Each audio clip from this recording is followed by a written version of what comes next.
Hi, darling. Hi. How are you? I'm good. I'm feeling good. Yeah. I'm feeling relaxed. Pretty happy. What about you? Yeah. I think same. Oh, nice. Yeah. I'm feeling happy. We had a nice time last night. We went to the pub. We cycled to the pub, which is quite a long. It's quite far. It's not that far. It's quite hilly. It's quite hilly in the distance. Yeah, along the coast, right down to a little harbour. So you've got to do some proper legwork there. Well, you did. I was on the electric one, but Yeah. I was very impressed with you. I was going really fast at some points, and I was like, You were really fast. meow. Daisy got me a bike for my birthday, so I've been enjoying that a lot. It was lovely, wasn't it? And then we were a bit, well, not drunk, but we'd had a couple of drinks. Yeah. Responsibly. Yeah. We were cycling home and we had to come back up from the sea onto the top And of the this land. hill is steep. It's hours and hours of hill. And you were doing it and you were like, I was like, Daisy, what do you think about this thing? You're like, I can't talk to you. I can't speak. I wasn't even saying it. I was just waggling my finger. But you kept bloody going. So then I just started singing songs. I think you said, do you want me to sing? And I put my thumb up. I was like, yeah, sing me songs. And it was great. Went through some of our favourite. Your repertoire? Yeah. And had to make the decision as we went past people who were walking down the road. Do I stop or do I carry on? And I was drunk enough to just carry on. But not drunk enough to be irresponsibly cycling. Oh, tipsy enough. Don't give me a fine. And the sun was going down. It was just very lovely. It was pretty nice. So I'm feeling good and ready and excited to talk about some stuff. Just stuff. Stuff full stop. We haven't really been watching heaps of TV. We've only been watching too much when we get a second. And then we accidentally talked about everything that we'd watched film-wise on the Patreon. So if you want to hear reviews of Gosford Park and In the Name of the Father, 90s and noughties finest, head over to the be our Patreon. guest. They've got all of my favourites in. As well as some personal rants about our personal lives for patrons only. Yeah, that is exclusive. We were very stressed when we recorded the Patreon. This is a very different energy. Side of us. Yeah, this is why it's nice that we're relaxed now. Definitely. Yeah, my previously mentioned favourites. Emma Thompson is in The Name of the Father. And then we had Helen Mirren and Christian Scott Thomas in this other one. What a cast. Whoa, good stuff. What a load of sexy ladies. Yeah. Well, before we get into anything else, can I give a review of the book that I'm reading? Yes, please. Because, sometimes this is a book review podcast as well. It can be anything. Very randomly. Media in general. Yeah. It's media class. I'm reading The Goldfinch by Donna Tartt, which has been out for decades. Yeah. It is great. Let me tell you, it's great. It's so good. I've only read... what's it called? A Little History? Secret History. I think there's another one called The Little Friend or something. So I mixed those up. I've only read The Secret History before, which was really good, and that seems to be the one to be loads of people's favourites. Loves. Yeah, I've never read it. I'm preferring this at the moment. I don't know if it's because you like to be a little bit different. Yeah, me just being annoying, and also The Secret History is about like a group of classics students at university. So yeah, maybe I couldn't stop comparing it to my own year and a half of doing classics at Bristol. But The Goldfinch, oh my God, it's so amazingly written. It's like very like easy to read, but really beautifully written at the same time. I'm really immersed in the world and like all of the spaces and all of the rooms and the interior goings-ons of the characters. And I have no idea where the story is going. It seems like at the moment a very random tale to be telling, but it's like, yeah, I just want to know more and more and more. A big terrifying disaster befalls a lot of people in a public place in New York, and then have a think. It follows like a child who was part of that, a survivor, and what happens to them afterwards, and kind of how they deal with grief, and like, but it's also exciting and mysterious, and So if anyone's looking for a late summer read, I would very much recommend. I'm not enjoying this being referred to as late summer. No, I know. It's just it hurt a confusing bit because when I'm I said like, that. it's the summer holidays have just started. So how come it's late not, summer? It's not late summer. It's not late summer. It's summer. It's Everyone's only being like, yay, autumn's coming. Guys, let me just have a few more days in the sun, I can't be doing with that. And I saw some leaves falling off our tree earlier and I was shocked. And Only Connect is back on? What the fuck is that about? That's the main problem that I've got right now. Love Only Connect, but I'm refusing to acknowledge. I'm not ready for Only Connect. It's not time. No. It's not dark enough when it's at 8 p.m. when it's on. It needs to be dark. My dad gets very gloomy about, I get a bit sad as soon as it's been the solstice and the days are getting shorter. I'm like, what? The solstice? In my mind, it's just the beginning.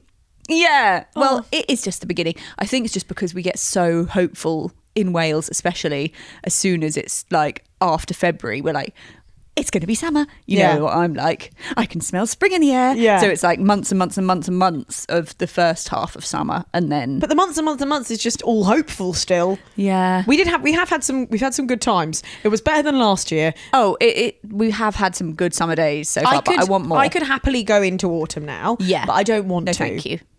Yes. I guess that is just that the hoping is the best bit, as we experienced when we're watching the last two England games. Oh my goodness gracious. God, they know how we like to hope in this country and despair a bit and go, no, I've given up on them. No, you can't give up on them. You have to believe in them. I have to keep saying to you, I was like, you have to keep imagining that there's a number one there next to England. Next to England, you have to imagine it because you've got the power. And you did have the power. Agyemang has the power. Oh my God, she's so good. She's outrageously good. Saviour of the nation. Saviour of the nation. Sorry, everyone, you've probably seen this online already, but Agyemang in Ghanaian means saviour of the nation. Nominal determinism or what? Yeah, ding dong. That's her. Love her.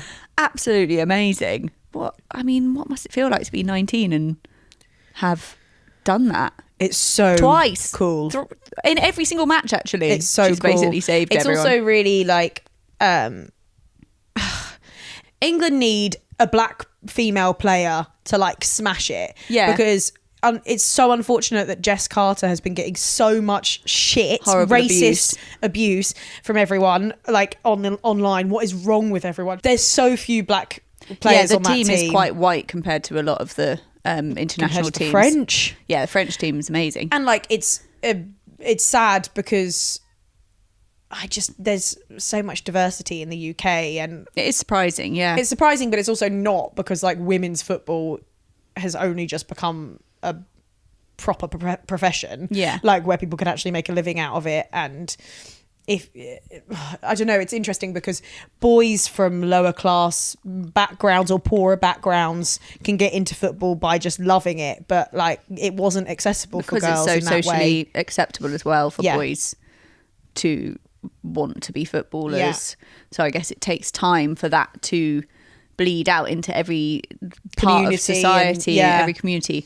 But no, I totally agree. Like, I'm so happy that Agyemang is the hero of this squad by far. Me too. My heart still breaks for Jess Carter. Yeah, and I find it sad that like we can all just, maybe everyone kind of pretends that, oh well, it doesn't matter because Agyemang is amazing, and it's like, no, but you've still made someone hurt so much that their game is poorer because of it. Like, it's the same story as the men's, isn't it? Like when everyone missed the penalties in that Euros. Yeah, like as soon as you have a reason for that racism to come out, it does. And it's disgusting. It's really disappointing, and unfortunately that would be the downside of the women's teams finally getting like the recognition they deserve and the fame and the wealth that they're now going to be just getting so much abuse online. And like any time you look at any of these like reels or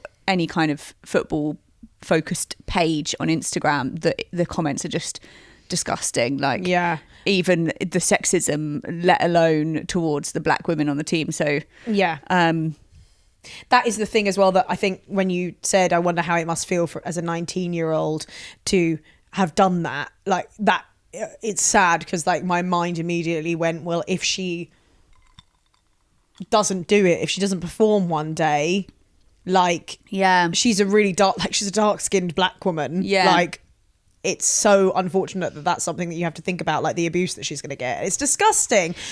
I'm not glad, but it's good that the Jess Carter stuff has brought it into public consciousness early, kind of relatively early in like the growth of the sport. Like, it's only this year that, like, for instance, everyone in my office is watching it, including all the men. Yeah. So I'm glad people are already talking about the racism and having that conversation, but it's bad that it had to happen at her expense. It's horrible. Yeah, and something that is really weird, I'm finding really weird and embarrassing, is the penalties that were played in the game before last. And everyone is saying, like, those penalties it was horrible, they were so bad. Like, I saw this comment that was like, don't ask for what you want to ask for equal pay when those penalties were such a shambles. I'm like, I've never seen anything more entertaining in my fucking life than those penalties. I'm sorry, sue me that I don't want them to get it in every single time. I want the drama. Also, if they're playing against each other and both teams are doing the same thing, then it's fine. Yeah. And there was a statistic that said, like, something like 90-something% of penalties in the Women's Super League are successful. Whereas it's like 52% in the Euros, and that just shows what pressure does. And it's literally been only this Euros and the previous one where they've had like sold out arenas and such stuff. Pressure and like international, like so many eyes on them. Yeah, like the men have been trained to experience that kind of pressure their whole careers. Yeah, and it shouldn't always be that they have to be showing that they can be the same as the men as well. Like, they play differently. It's a different game, really, in a good way.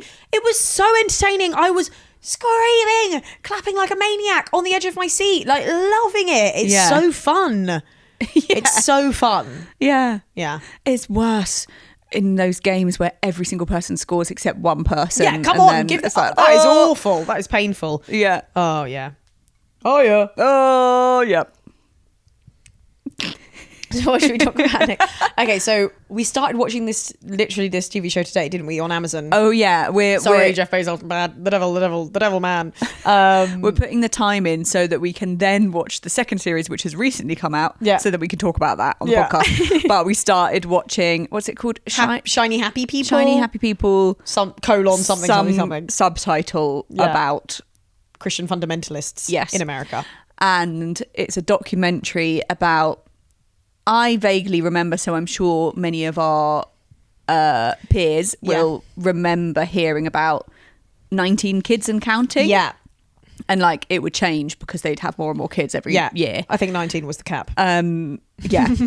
Which was on, what was the channel? TLC. Which stands for the Learning Channel, which I never realised. Yeah. And it was about these like Christian fundamentalist family who thought that they should have as many children as possible, and looking into the dark side of this family and this way of life, basically. Yeah. And we've only watched like the first episode, haven't we? But the kind of what they're introducing us to is this particular I can't remember, is he a pastor? Or pasta. Spaghetti. I don't know how you say a pasta, I would say. Yeah, okay. So you say pasta in Australia. Pasta.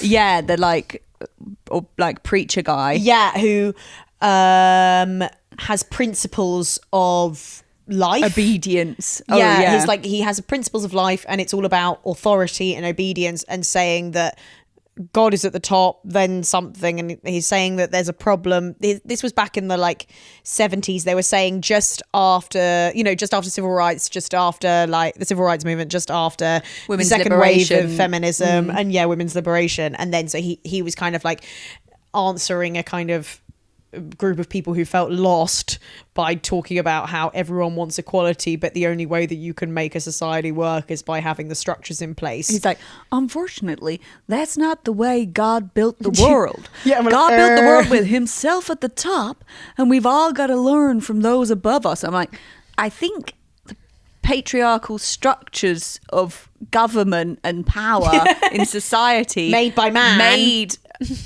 wrote a religion that mirrored those structures because it benefits the people in power and the men. Okay, scholar. Okay, queen. Julia's queen. It's just amazing to me. I'm sorry. So well. It's just amazing to me. Obviously, I don't believe in the Bible, so I have to remind myself. People are like, this book is really real and true. So it's like, it says it in the book, therefore that's the truth. It's so dumb, isn't it? It's surprising.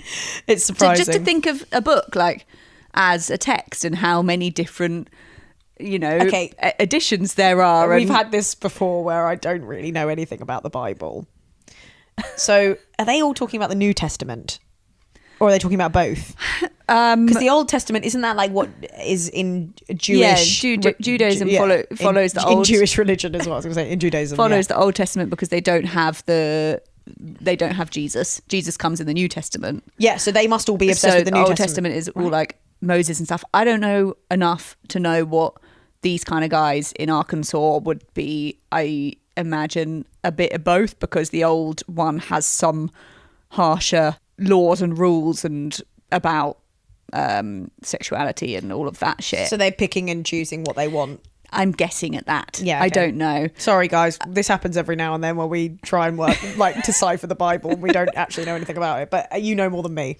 It's just so funny, I don't know, I guess as a literature student to see how many interpretations there are of every single text, every single metaphor, word. Like there's so many different interpretations that can be taken. So to set anything in stone because of something that's written down or told is just mad to me. But anyway, that's what these guys were doing and holding on to in response to social change, which is just very interesting because that's very similar to what's happening now. Exactly. And it was very Elon Musky, all these guys with weird, stupid hair and hadn't been outside in 10 months saying, we need to make as many babies as possible. There was like some kind of conference that they were all going to, and it was such a creepy vision of all the women parading their babies around, and all the babies were the same age, which creeped me out. 10 million brunette women with frizzy hair, all of them white, and all of them looking exactly the same. Made me think of the Matt Bernstein episode where they were talking about breeders. And totally. There's a particular group of people that are trying to populate. Yes. I can't remember, but yeah, it made me think of that too. Yeah, and also it made me think of Ballerina Farm, for example, Ballerina Farm is the trad wife woman with really long hair, and she lives in a really nice farm who makes bread and cheese, and it's so easy to get caught up because I followed her for a bit because I was like, this is delightful. Totally. And I think it's also when you feel overwhelmed by global shit and tragedy that's happening, and a kind of feeling that the apocalypse is happening, then like the notion of like just focus on your place where you live, let's make some bread, and your house can be like, I guess, comforting to hold on to, and it can, okay, like all I need to do is this and make my own things, and then I don't have to be stressed about the fact that all the systems I rely on are crumbling. It's also really weird because as like a lesbian couple who I say we're progressive, like there's a you think there's so much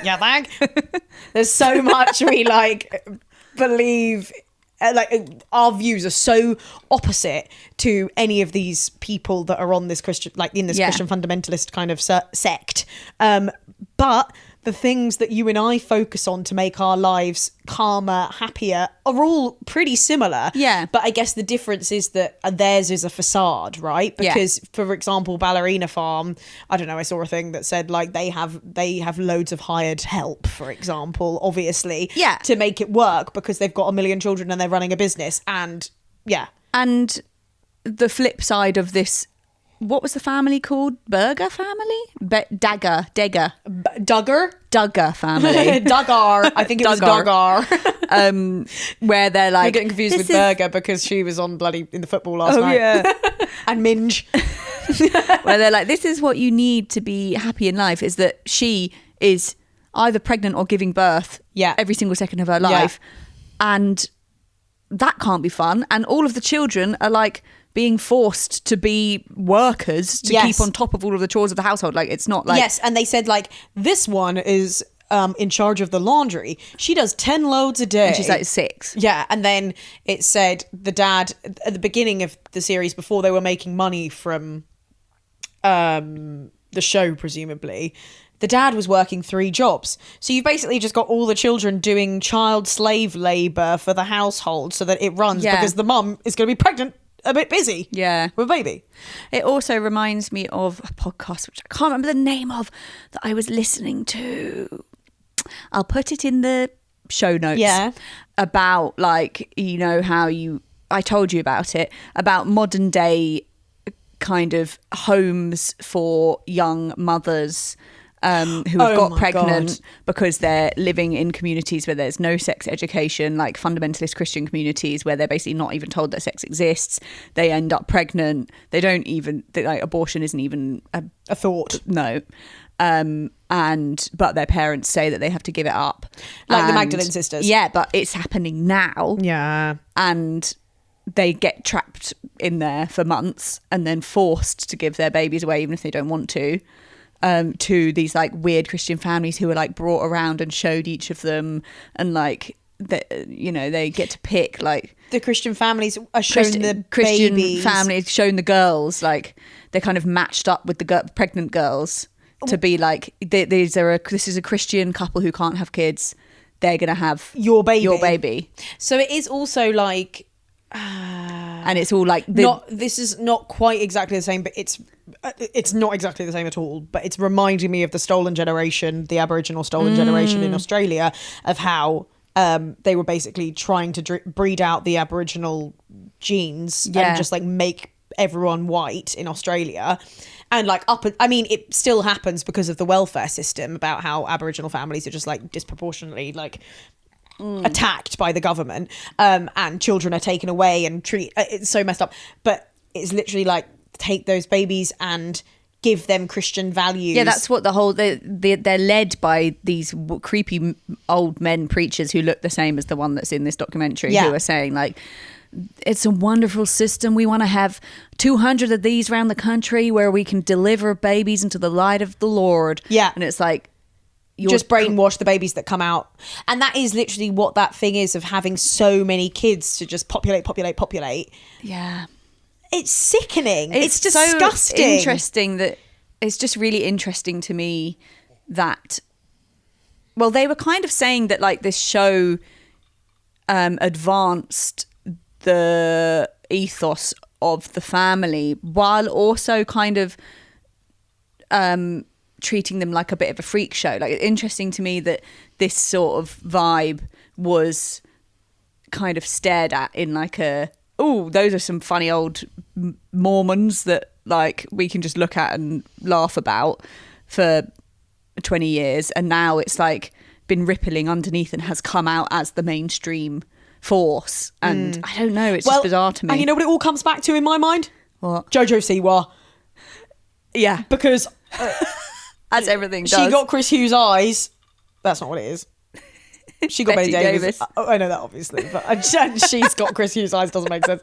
The fact that Jojo Siwa is now dating a man it's just so indicative of like, this is what the people want. The people. And also it comes in my mind to what we were talking about earlier about Laverne Cox. It's just like, so I just want to touch quickly on the Jojo Siwa thing. Is like, I do find it, not that, like, obviously bisexuals exist and are valid, and course. It's everyone is well within their right to decide to date a man after having dated a non-binary person or a woman. You sound like if that's what you want to do, fine. You sound like that man. Everyone's entitled to their sexual proclivities, but every day someone gets murdered by a crocodile in Queensland. Anyway, sorry.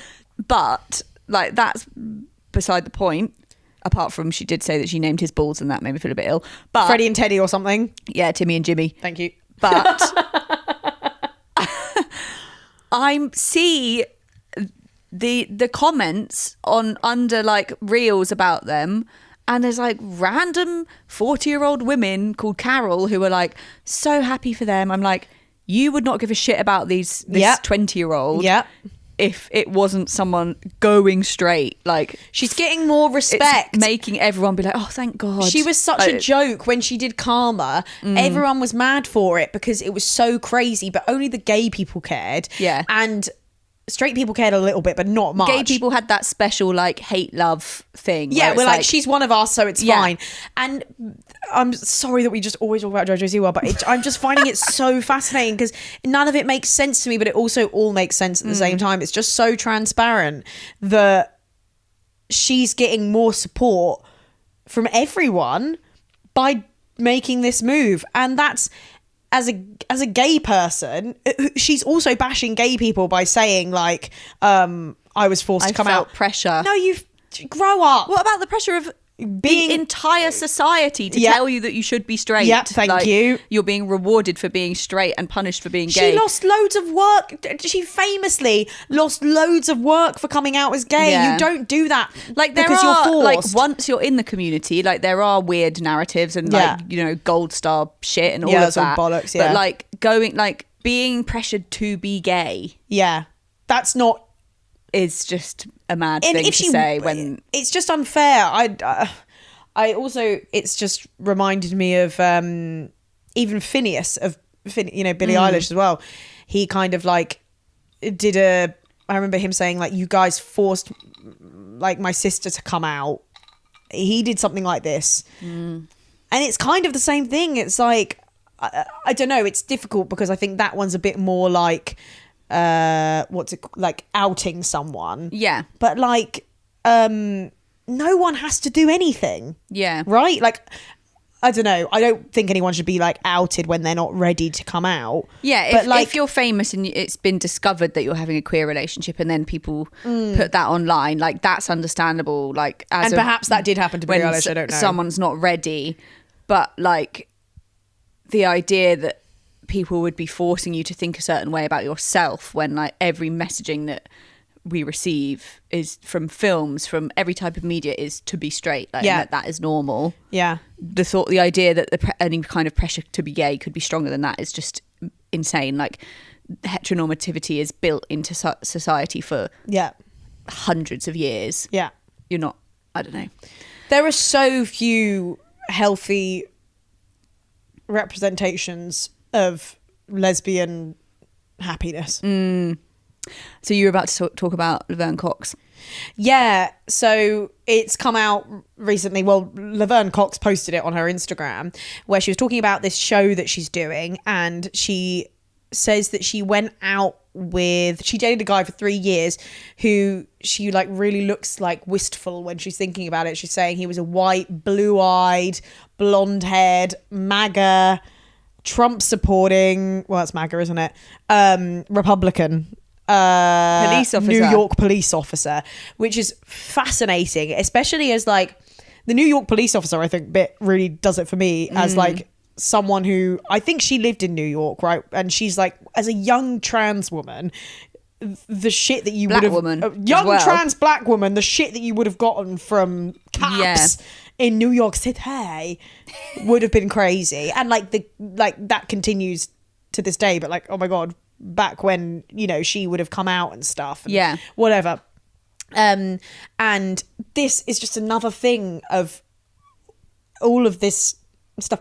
I was watching a video of Erica Hart. Did you watch that? A bit. So Erica Hart on Instagram was talking about this, and like when you get to a certain level of fame or like, I don't know, ability to like be in a different class from what you already are, like then you want to be, there's a chance that you'll want to be with someone that emulates that so that you're on their level or something. It's so interesting that like what were you gonna say? And like a lot of people from the trans community are really hurt that she would have dated someone who is seen as like the antagonist to the community.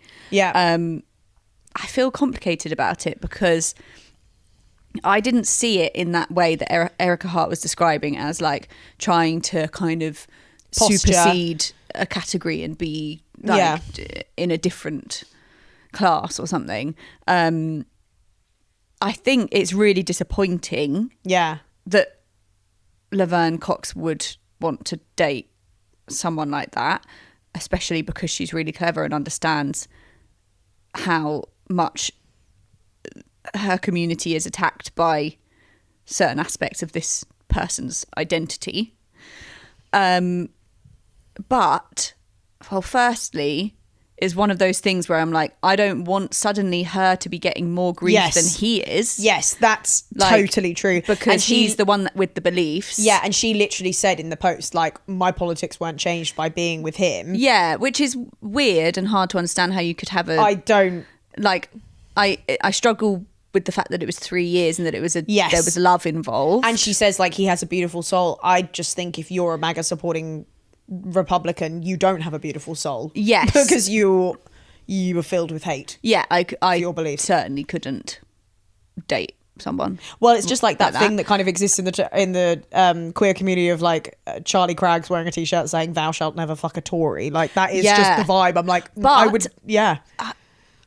one of my closest friends, did date a Tory for a few months without knowing that he was a Tory. Yeah, which I don't know how it didn't come up, but there's something sometimes I don't understand straight relationships. In straight relationships where you're like doing stuff that's outside your normal, like going on dates that are like outside your normal life and kind of ignoring all of that stuff. I mean, I would definitely, because I autistically like can't do small talk, so I would know this about a person on the first date. Yeah, because I'm like, right, let's talk about intense things. Yeah. I mean, do you remember I did date that girl who was racist accidentally, and as soon as you found out she was racist, you dumped her.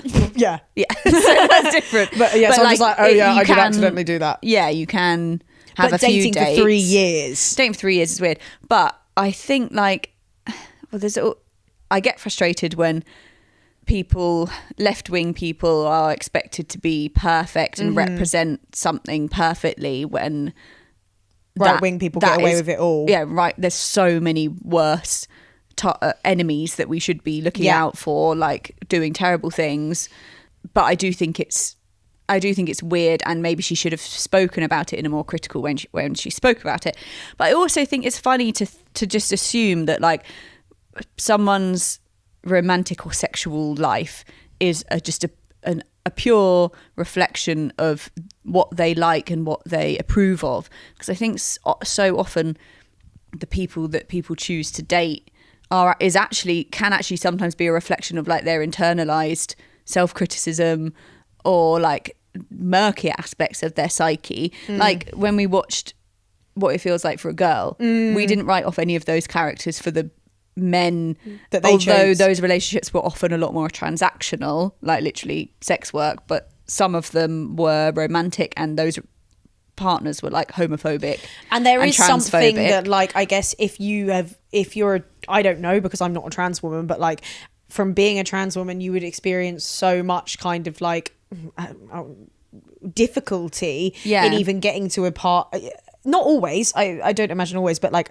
from what representation we see, like it's difficult to be accepted, and also just societally it doesn't accept society isn't accepting of trans people at the moment.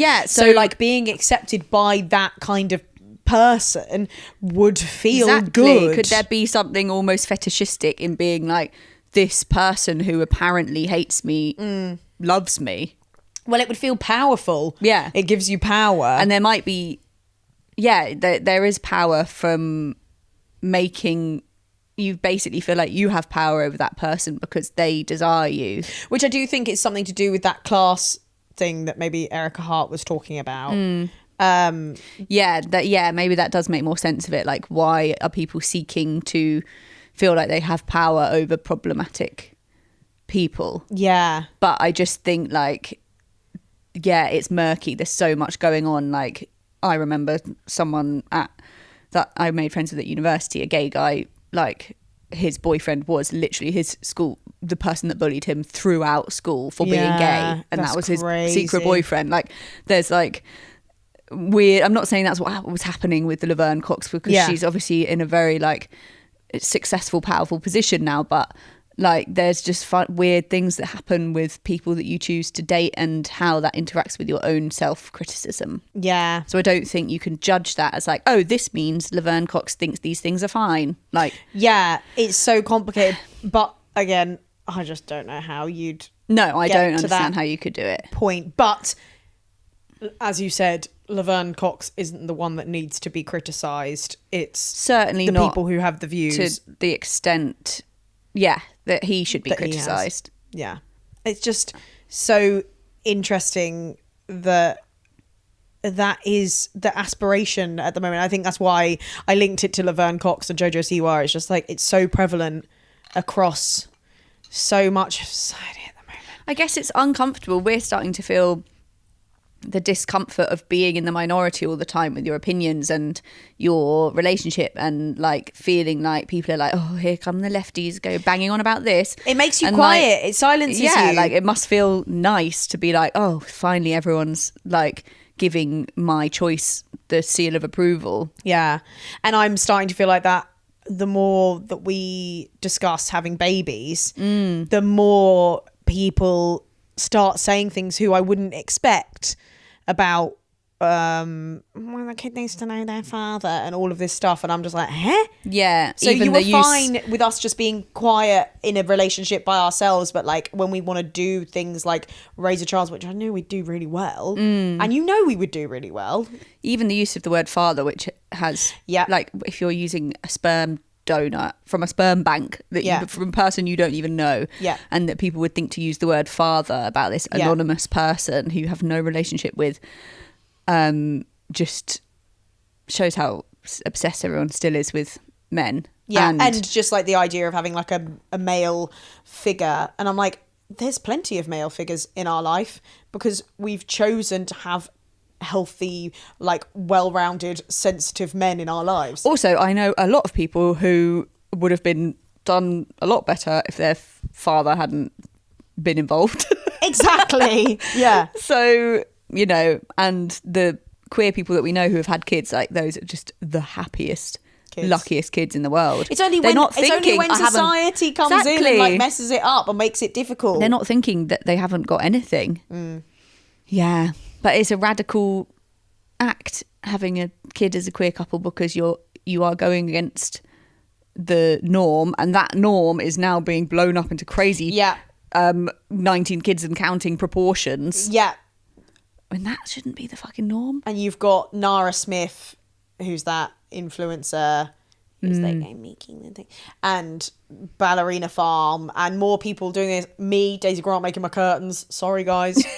No, I just like making my curtains. It's a different thing. I'm deciding that's a radical act. It's good to acknowledge that, like, there's overlaps in things, like mindful kind of cottagecore-y, restful things with your hands. Like, just because those have been co-opted by some far right people doesn't mean that those are fully bad. Like, you need to disentangle that and look at them in a way like, how are we able to do that around our full-time jobs, and what are the realistic expectations of that we can put on ourselves. That's a really annoying thing about those influencers. It makes you feel like you should be able to do all of that stuff when they can obviously do it because they're making money from doing it. That's their job. This is a cathartic rant. It is. Well, shall we wrap it up? I think let's wrap it up, and then maybe next episode we will have finished Too Much, so we can give the review of the second half of the season. And maybe a bit more of that documentary about the Christian fundamentalists. Yes, if anyone wants to join us in watching that, it's called Shiny Happy People, something. It's on Amazon Prime. There's like 4 episodes in the first season and 3 in the next. And just so you're all clear, we're not funding Bezos and his wedding. We're using your mum's account. Thanks, Serena. Thanks, Mum. Love you. Love you, babe. Bye.